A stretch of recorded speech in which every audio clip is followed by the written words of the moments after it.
바스락거리는 소리와 함께 칠흑 같은 어둠이 작은 생명을 집어삼켰다. 방금 전까지 진무영의 손길에 맞춰 부드럽게 코를 비비던 하얀 산토끼는 단 한 번의 쓰다듬음으로 인해 끔찍한 몰골로 변해버리고 말았다. 하얗던 털은 불에 탄 듯 검게 오그라들었고 붉게 충혈된 눈은 핏줄이 터져나가며 고통스럽게 경련했다. 아, 안 돼. 진무영의 입술이 파르르 떨렸다. 토끼는 비명조차 지르지 못한 채 검푸른 거품을 물고 축 늘어졌다. 따뜻했던 체온이 순식간에 식어가며 딱딱한 주검으로 변하는 과정은 찰나였으나 진무영의 눈에는 영겁의 시간처럼 느껴졌다. 그는 자신의 두 손을 내려다보았다. 굳은 살 하나 없이 매끄러운 손이었지만 그 손끝에는 눈에 보이지 않는 죽음이 서려 있었다. 진무영은 무릎을 꿇은 채 거칠게 숨을 몰아쉬었다. 배부 깊숙한 곳에서부터 올라오는 뜨거운 열기가 식도를 태울 듯이 치솟았다. 억울함이나 슬픔 따위가 아니었다. 그것은 지독한 혐오였다. 자기 자신을 향한 끝없는 증오가 가슴을 짓눌렀기에 진무영은 차마 죽어버린 토끼를 다시 만질 수도 없었다. 기억의 파편들이 머릿속을 어지럽게 헤집었다. 마을 외딴 곳, 다 쓰러져가는 초가집에 갇혀 지내던 어린 시절이었다. 문틈 사이로 보이던 부모님의 눈빛에는 사랑 대신 공포가 서려 있었고 그들은 밥그릇을 밀어 넣을 때조차 긴 막대를 사용하며 진무영과의 접촉을 피했다. 유일하게 꼬리를 치며 다가왔던 늙은 개, 백구마저 진무영이 무심코 뺨을 비비자마자 그 자리에서 피를 토하며 숨을 거두었다. 그때 백구가 남긴 마지막 온기는 트라우마가 되어 진무영의 영혼을 갉아먹었다. 괴물 새끼, 재수 없는 놈, 꺼져라. 회상은 날카로운 고함과 함께 현실의 고통으로 이어졌다. 며칠 전 굶주림을 참지 못해 마을로 내려갔을 때의 기억이었다. 또래의 아이들은 진무영을 보자마자 돌멩이를 집어들었다. 날카로운 돌조각이 이마를 찢고 지나갔고 붉은 선혈이 볼을 타고 흘러내렸다. 아픔보다 더 쓰라린 것은 그들의 눈에 담긴 멸시였다. 오지마. 우리 엄마가 너랑 닿으면 죽는댔어. 아이들이 던진 돌멩이가 비 오듯 쏟아졌다. 진무영은 머리를 감싸쥐며 뒷걸음질 쳤지만 등 뒤는 막다른 담벼락이었다. 공포와 분노가 뒤섞인 감정이 단전에서부터 끌어올랐다. 그저 그만두라고. 제발 나를 내버려 두라고 외치고 싶었다. 그만해. 진무영이 비명을 지르며 본능적으로 손을 뻗었다. 살인은 없었다. 그저 날아오는 돌을 맞고 싶다는 간절함뿐이었다. 하지만 그의 손바닥에서 뿜어져 나간 기운은 의지와는 전혀 다른 결과를 낳았다. 치익. 소름 끼치는 소리와 함께 검은 아지랑이가 손끝에서 터져 나갔다. 아이들을 등 뒤에서 지켜주던 수백 년 된 당산나무가 순식간에 비틀리기 시작했다. 푸르던 잎사귀는 닿기도 전에 바스라져 재가 되었고 아름드리나무 기둥은 수분을 몽땅 빼앗긴 듯 쩍쩍 갈라지며 썩어 들어갔다. 거대한 생명체가 고작 어린아이의 손짓 한 번에 죽음의 덩어리로 변해버린 것이다. 아이들의 비명이 뚝 그쳤다. 정적. 그리고 뒤이어 터져 나오는 공포에 질린 울음소리들. 진무영은 덜덜 떨리는 손으로 자신이 저지른 짓을 바라보았다. 나무는 이미 숯덩이처럼 변해 스산한 바람에 검은 가루를 날리고 있었다. 나는 재앙이다. 부정할 수 없는 현실이 뇌리에 박혔다. 살아있는 모든 것을 죽이는 존재. 숨을 쉬는 것만으로도 죄가 되는 생명. 그것이 진무영이었다. 으악. 진무영은 짐승 같은 괴성을 지르며 몸을 돌렸다. 어디로 가야 한다는 목적지는 없었다. 그저 사람들이 있는 곳에서, 생명이 있는 곳에서 멀어져야 했다. 가시덤불이 옷을 찢고 살점을 파고들었지만 고통은 느껴지지 않았다. 그는 숲의 가장 깊은 곳, 짐승들조차 기피하여 정막만이 감도는 금지된 구역으로 내달렸다. 심장이 터질 듯 박동할 때마다 체내에 잠재되어 있던 도끼가 혈관을 타고 미친 듯이 날뛰었다. 혈관이 검게 붉어져 나오고 시야가 붉게 물들었다. 한참을 달린 진무영의 다리가 풀렸다. 거친 흙바닥에 처박힌 그의 입에서 검은 피덩이가 쿨럭이며 쏟아져 나왔다. 주변의 풀들이 그가 토해낸 피에 닿자마자 시커멓게 타들어갔다. 이제 끝내야 했다. 더 이상 누군가를 해치기 전에 이 저주받은 숨을 끊어야 했다. 진무영은 흐릿해지는 의식 속에서 스스로의 혈도를 끊으려 손을 들어 올렸다. 하지만 도끼에 잠식된 몸은 손가락 하나, 따딱할 힘조차 남아있지 않았다. 절망적인 무력감이 그를 덮쳤다. 죽는 것조차 마음대로 할 수 없는 운명이 원망스러웠다. 그때였다. 사바, 사바. 가벼운 발소리가 들려왔다. 환청인가 싶었지만 소리는 분명히 가까워지고 있었다. 짐승인가 아니면 나를 잡으러 온 마을 사람인가. 진무영은 젖 먹던 힘을 짜내어 쉰 목소리를 내뱉었다. 오지마. 가까이 오면 죽는다. 내 곁에 있으면 너도 저 토끼처럼, 저 나무처럼 될 것이다. 경고를 보내려 했지만 목소리는 바람 빠진 소리처럼 흩어졌다. 발소리가 멈춘 곳은 진무영의 머리맡이었다. 고개를 들 힘조차 없었다. 고지어 하얀 옷자락이 시야 끝에 걸렸다. 그리고 믿을 수 없는 일이 벌어졌다. 서늘하고 부드러운 손길이 열기로 들끓는 진무영의 이마에 닿았다. 안 돼. 진무영은 눈을 질끈 감았다. 닿으면 죽는다. 또다시 살생을 저질렀다는 죄책감에 미리 절망했다. 비명 소리가 들려야 했다. 살이 썩어 들어가는 끔찍한 냄새가 나야 했다. 하지만 아무 일도 일어나지 않았다. 오히려 이마에 닿은 손길은 기분 좋은 서늘함으로 진무영에 폭주하던 도끼를 차분하게 어루만지고 있었다. 검게 물들었던 시야가 서서히 맑아지며 진무영은 힘겹게 눈꺼풀을 들어 올렸다. 눈앞에는 한 여인이 있었다. 달빛을 머금은 듯 신비로운 기운을 풍기는 그녀는 진무영의 몸에서 뿜어져 나오는 맹독의 기운 속에 있으면서도 표정 하나 변하지 않았다. 오히려 그 도끼를 흥미롭다는 듯 관찰하고 있었다.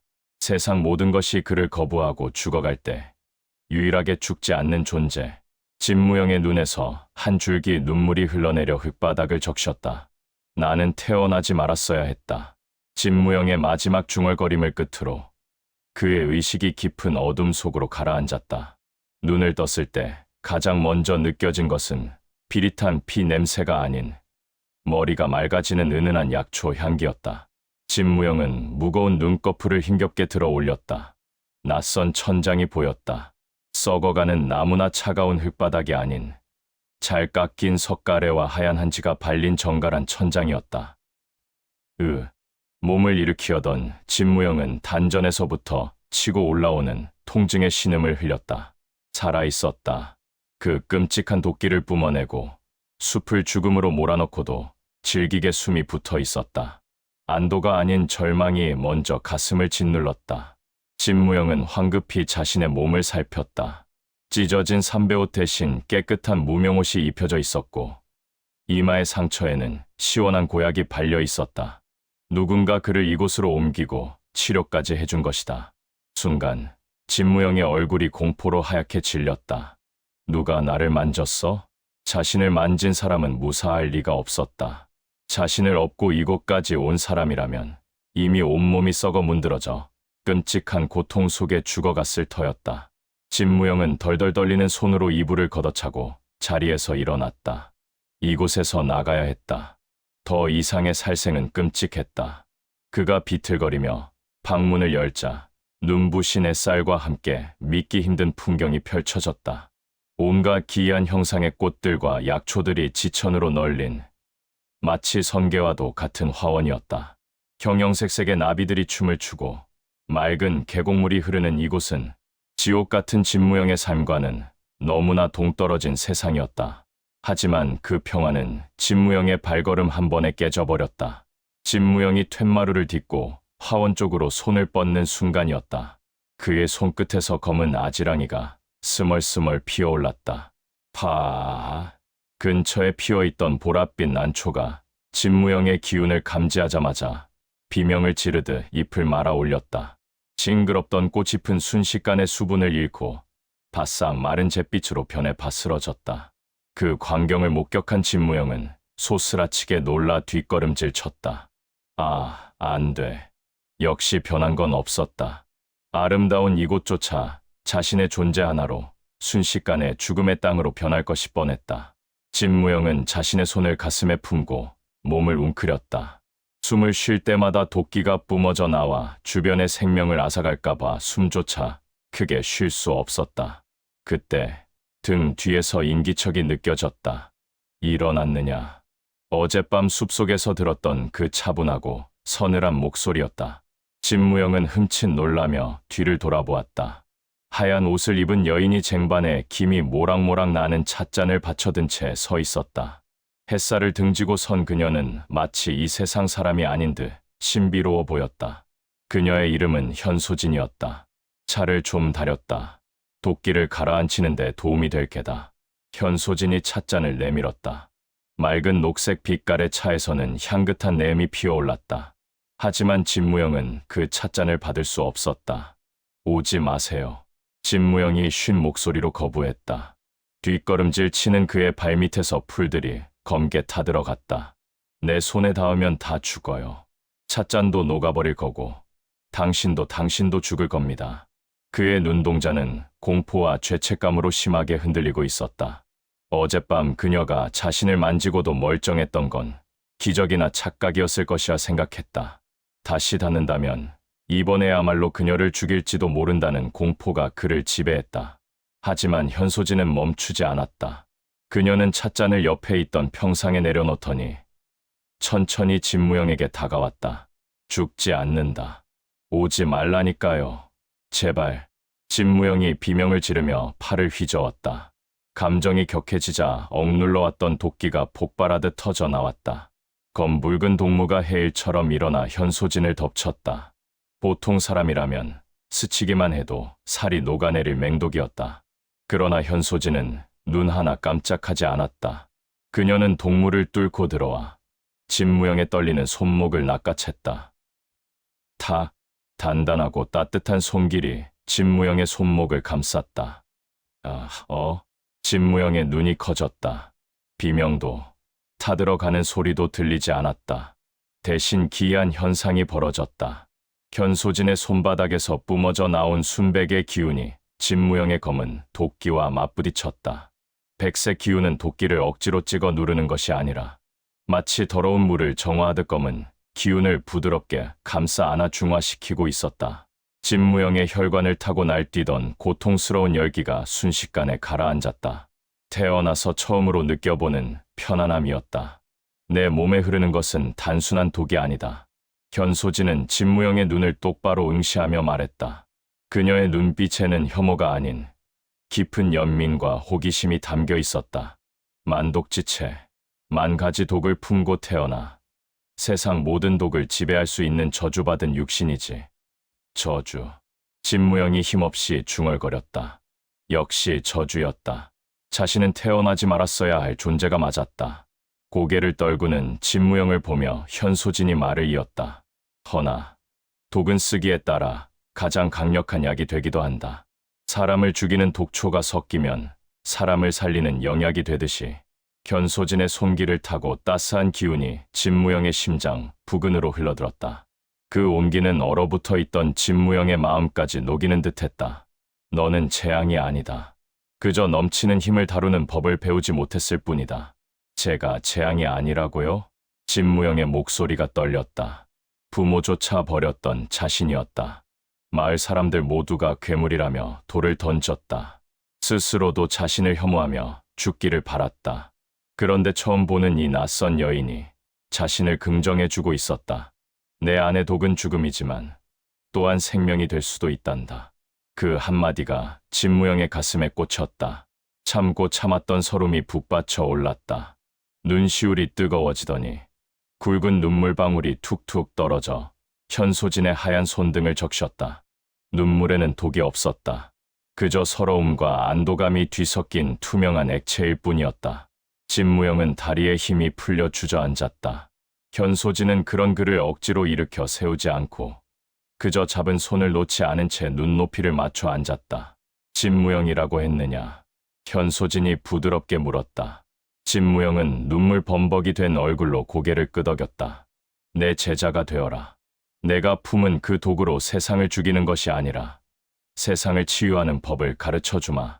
그것은 구원이었다. 지륵 같은 어둠 속에 갇혀있던 소년에게 내려온 유일한 동아줄이었다. 진무영은 흐릿한 눈으로 현소진을 바라보았다. 그녀의 뒤로 펼쳐진 화원의 꽃들이 바람에 흔들리며 마치 그를 환영하는 듯한 착각이 들었다. 진무영은 떨리는 입술을 열어 생애 처음으로 삶을 향한 의지를 내비쳤다. 가르쳐 주십시오. 살고 싶습니다. 백화곡의 바람이 두 사람의 옷자락을 휘감으며 부드럽게 불어왔다. 저주받은 아이와 신비한 의선의 인연은 그렇게 시작되고 있었다. 백화곡에 머무른 지 보름이 지났다.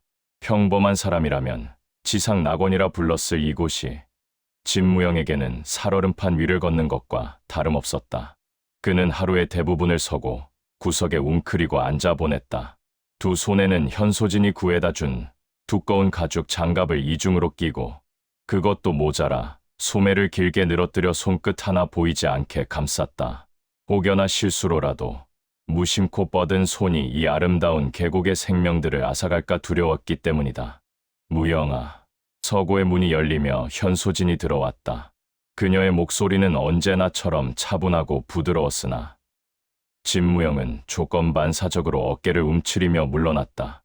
오셨습니까, 스승님? 현소진은 제자의 그런 태도를 나무라지 않았다.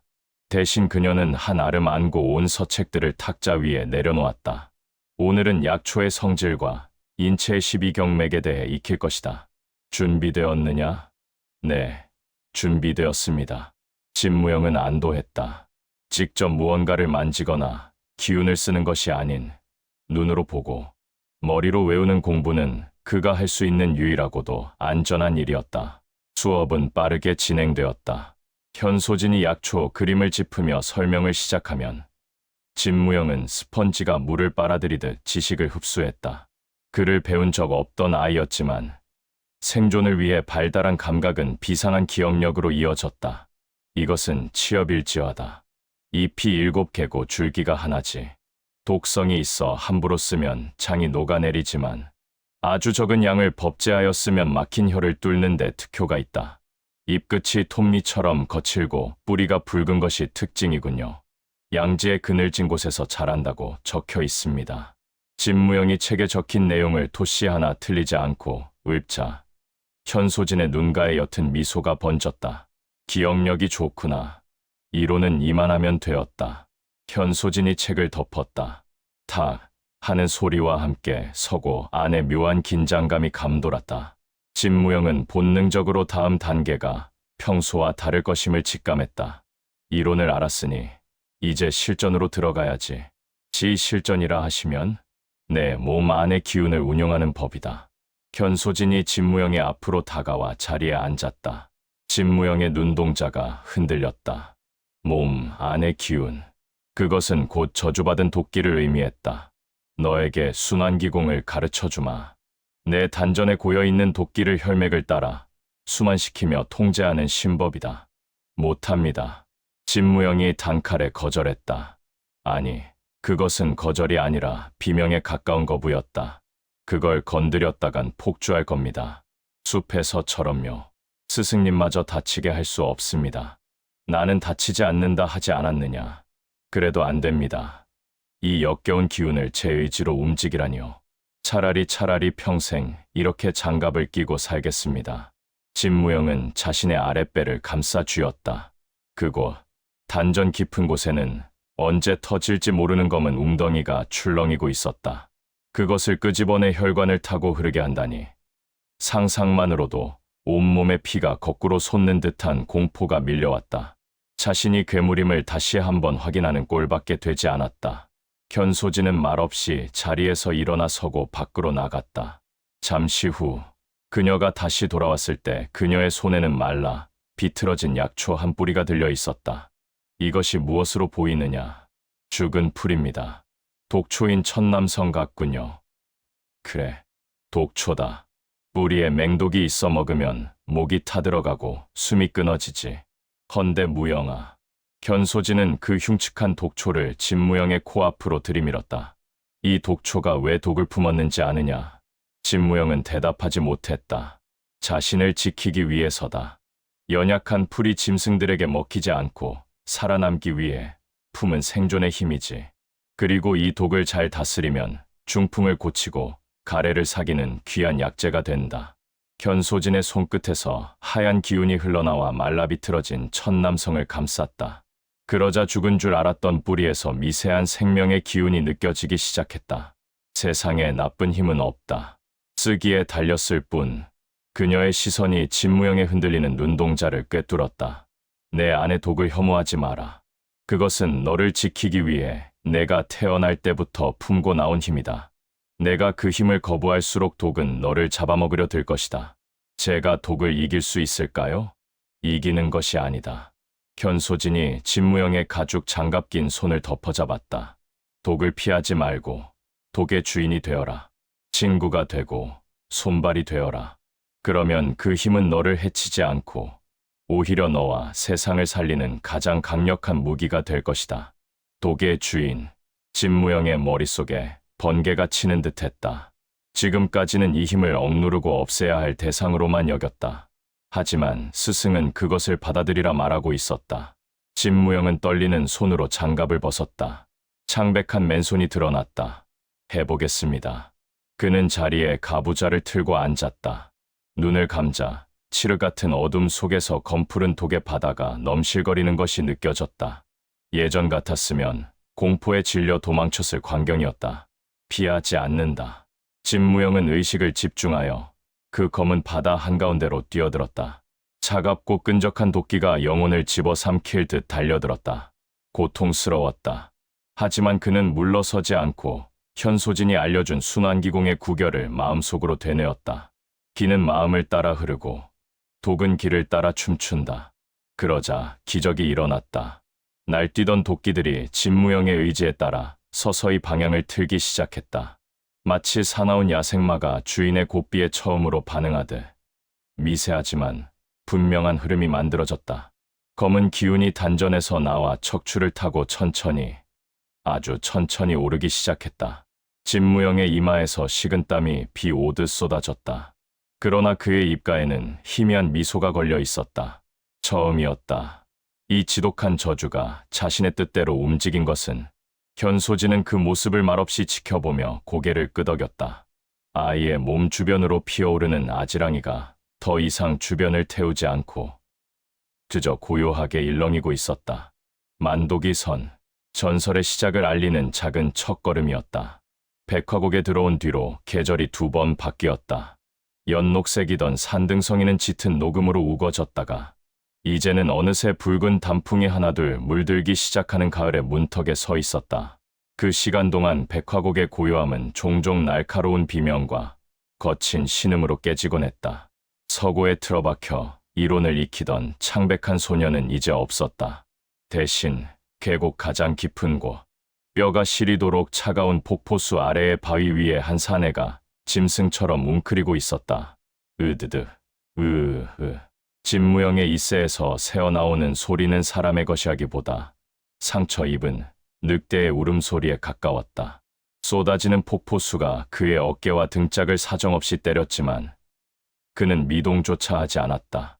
아니, 미동할 수 없었다.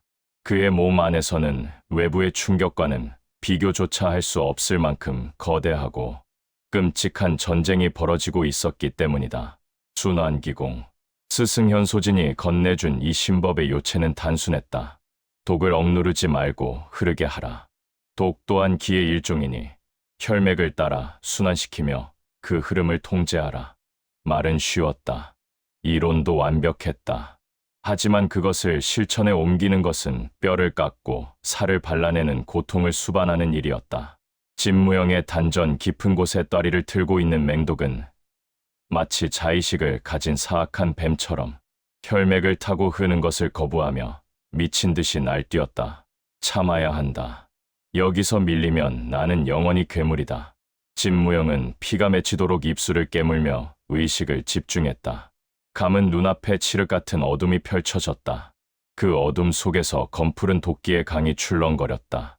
보통의 내공이 맑은 시냇물이라면 만독지체의 기운은 끈적거리는 타르나 펄펄 끓는 용암과도 같았다. 기가 단전을 지나 회음열로 내려갈 때마다 사타구니가 불에 타는 듯한 자결감이 치솟았다. 다시 척추를 타고 동맥을 오를 때는 척추 마디마디를 쇠망치로 부수는 듯한 격통이 전신을 강타했다. 커헉. 진무영이 검은 핏덩이를 한 움큼 토해냈다. 입안 가득 비릿하고 역한 독의 맛이 퍼졌다. 뱃속이 뒤틀리고 오장육부가 녹아내리는 것만 같았다.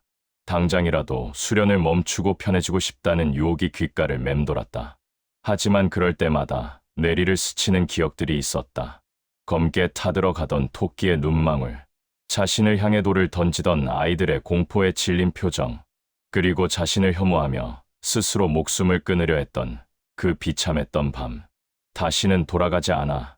진무영은 흐릿해지는 정신을 부여잡고 다시 한번 기를 끌어올렸다. 땀과 폭포수가 뒤섞여 온몸을 적셨다. 그의 피부 아래에서 검은 혈관들이 지렁이처럼 꿈틀거리며 흉측하게 붉어져 나왔다. 스승인 현소진은 그 모든 과정을 멀찍이 떨어진 바위 위에 앉아 지켜보고 있었다. 그녀의 표정은 평소와 다름없이 차분했으나 소매 속에 감춰진 주먹은 하얗게 질릴 정도로 꽉 쥐어져 있었다. 만독지체를 다스리는 것은 전례가 없는 일이었다. 자칫 잘못하면 제자의 몸이 독을 견디지 못하고 터져버릴 수도 있었다. 당장이라도 달려가 기를 안정시켜주고 싶었지만 그녀는 참았다. 스스로 알을 깨고 나오지 못하면 진무영은 평생 그녀의 도움 없이는 숨조차 쉴 수 없는 반쪽짜리 인간으로 남을 것이기 때문이다. 이겨내야 한다. 무영아. 너는 독의 그릇이 아니라 독의 주인이다. 현소진의 간절한 바람을 아는지 모르는지 진무영의 수련은 위태로운 줄타기를 계속하고 있었다. 그렇게 며칠이 지났는지 모른다. 진무영은 식음조차 전폐한 채 수련에 매진했다. 그의 몰골은 점점 해골처럼 말라갔지만 눈빛만은 형형하게 빛나고 있었다. 조금씩, 아주 조금씩 감이 잡히기 시작했다. 날뛰던 야생마 같던 도끼가 미세하게 남아 그의 의지에 반응하기 시작한 것이다. 억지로 힘을 주어 누르는 것이 아니라 달래고 어루만지며 기를 터주자 도끼는 서서히 혈맥을 따라 흐르기 시작했다. 그래, 이렇게 천천히 성취감에 도취된 탓일까? 진무영은 찰나의 순간 마음속에 깃든 작은 욕심을 제어하지 못했다. 조금 더 빨리, 조금 더 많은 양을 돌릴 수 있을 것 같다는 오만함이 고개를 들었다. 그가 의념을 강하게 불어넣어 기의 속도를 높이려는 순간이었다. 쿵, 쿵, 쿵. 심장이 불규칙하게 요동치며 경고음을 울렸다. 너무 빨랐다. 순조롭게 흐르던 도끼가 급격한 속도를 이기지 못하고 좁은 혈관 벽을 들이받기 시작했다. 아차. 진무영이 당황하여 길을 멈추려 했지만 이미 엎질러진 물이었다. 통제 범위를 벗어난 도끼는 본물 터진 댐처럼 혈관을 뚫고 역류하여 심장을 향해 돌진했다. 주와인마였다. 크아악. 진무영은 짐승 같은 비명을 지르며 바위 위에서 굴러떨어졌다. 쾅. 그의 몸을 중심으로 검은 파동이 폭탄처럼 터져나갔다. 단순한 충격파가 아니었다. 그것은 고농축된 죽음의 기운이었다. 폭포수 아래 맑게 흐르던 계곡물이 검은 파동에 닿자마자 순식간에 시커먼 먹물처럼 변해버렸다. 물속에서 한가롭게 헤엄치던 물고기들이 하얀 배를 뒤집으며 떠올랐고 바위 틈새에 끈질기게 생명을 이어오던 이끼와 이름 모를 들꽃들이 비명을 지르듯 바싹 말라비틀어졌다. 순식간에 주변 10여 장 반경이 죽음의 땅으로 변해버렸다. 생명이란 생명은 모조리 말살된 끔찍한 지옥도였다. 진무영은 오염된 흙바닥에 처박힌 채 가쁜 숨을 몰아쉬었다. 전신의 뼈가 부러진 듯한 고통보다 더 끔찍한 것은 눈앞에 펼쳐진 참상이었다. 헉헉 안 돼. 진무영의 눈동자가 심하게 흔들렸다. 자신의 손을 보았다. 검은 도끼가 아지랑이처럼 피어오르는 그 저주받은 손. 또 죽였어. 절망감이 날카로운 비수처럼 가슴을 후벼 팠다. 지난 몇 달간 죽을 힘을 다해 노력했는데 뼈가 으스러지는 고통을 참아내며 버텼는데 결국 본질은 변하지 않았다. 나는 여전히 스치기만 해도 생명을 앗아가는 재앙 덩어리일 뿐이었다. 나는 안 돼. 역시 죽어야 해. 공포와 자기 혐오가 극에 달하자 체내의 도끼가 주인의 감정에 호응하여 더욱 맹렬하게 날뛰었다. 이대로 두면 심장이 도끼에 잠식되어 신마에 빠지거나 전신이 폭발해버릴 위기였다. 그때였다. 숨을 멈추지 마라. 등 뒤에서 천둥 같은 호통 소리가 들려왔다. 현소진이었다.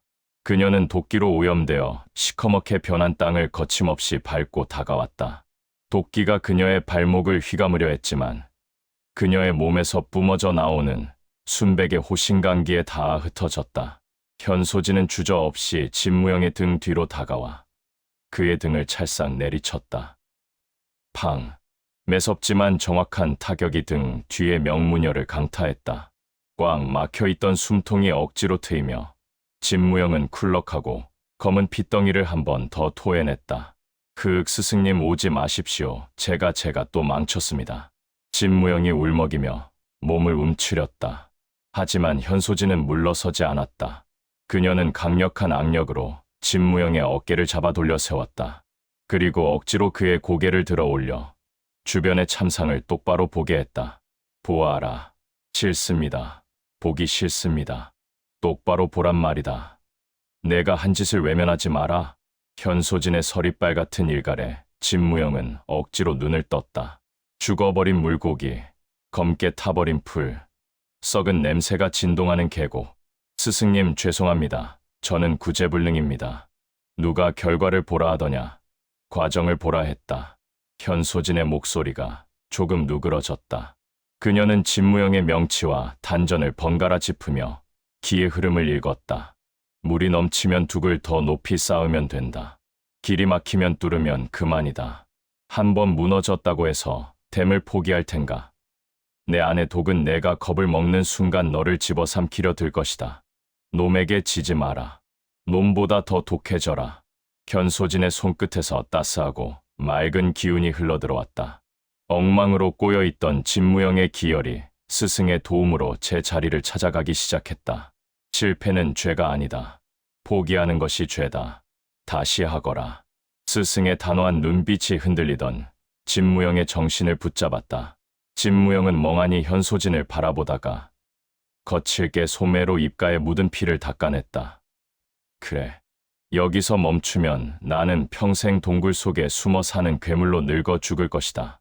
그것이 죽는 것보다 더 무서웠다. 다시 하겠습니다. 진무영은 비틀거리는 몸을 일으켜 다시 바위 위에 앉았다. 이번에는 서두르지 않으리라. 욕심부리지 않으리라. 그는 다시 눈을 감고 가부좌를 틀었다. 그로부터 사흘이 지났다.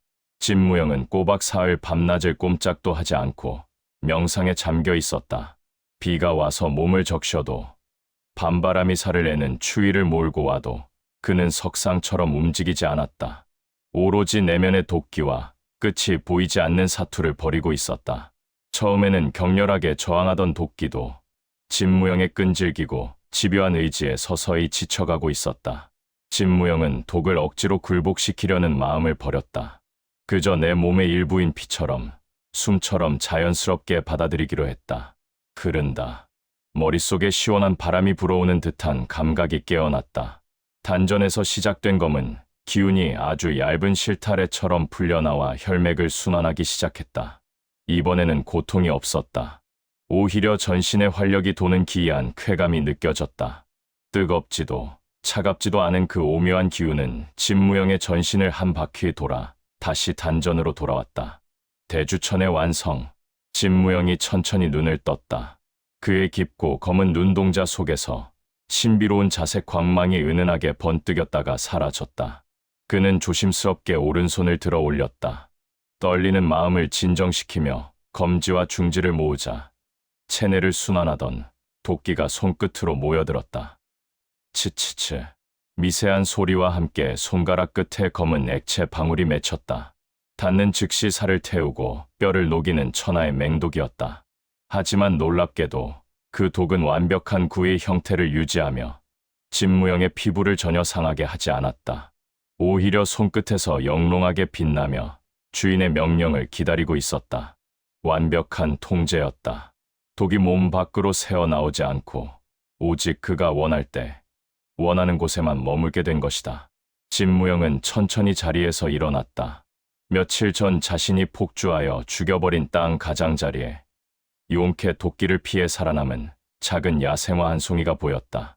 바람에 위태롭게 흔들리는 보랏빛 꽃이었다. 예전 같았으면 근처에 가는 것조차 두려워 뒷걸음질 쳤을 것이다. 자신의 더러운 숨결이 닿을까봐 숨조차 참았을 것이다. 하지만 지금은 달랐다. 그는 떨리는 발걸음을 옮겨 꽃 앞으로 다가갔다. 심장이 터질 듯 쿵쾅거렸다. 만약 실패한다면, 만약 아직도 제어가 불완전하다면 이 꽃 또한 저 잿빛 재들처럼 바스러지리라.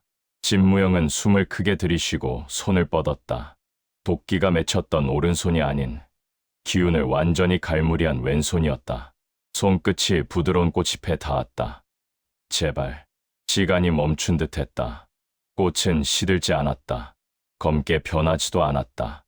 그저 싱그러운 보랏빛을 그대로 유지한 채 진무영의 손길을 간지럽히듯 살랑거렸다. 체내의 도끼는 진무영의 의지대로 단전 깊은 곳에 얌전히 웅크리고 있었다. 아, 진무영의 입에서 탄식이 흘러나왔다. 눈시울이 붉어지더니 굵은 눈물방울이 툭 떨어져 꽃잎을 적셨다. 흐른다. 그는 꽃잎을 어루만지며 생애 처음으로 자신의 존재를 긍정했다. 내 안에서 나를 해치지 않고 흐른다. 살아있는 것을 만졌다. 그리고 죽이지 않았다. 그 단순하고도 명료한 사실이 주는 감동은 세상 어떤 절세 무공을 얻은 기쁨보다 컸다. 멀리서 이 광경을 지켜보던 현소진이 소리 없이 미소 지으며 고개를 끄덕였다.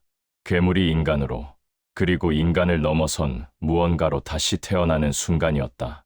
백화곡의 바람이 부드럽게 불어와 진무영의 젖은 땀방울을 닦아주었다.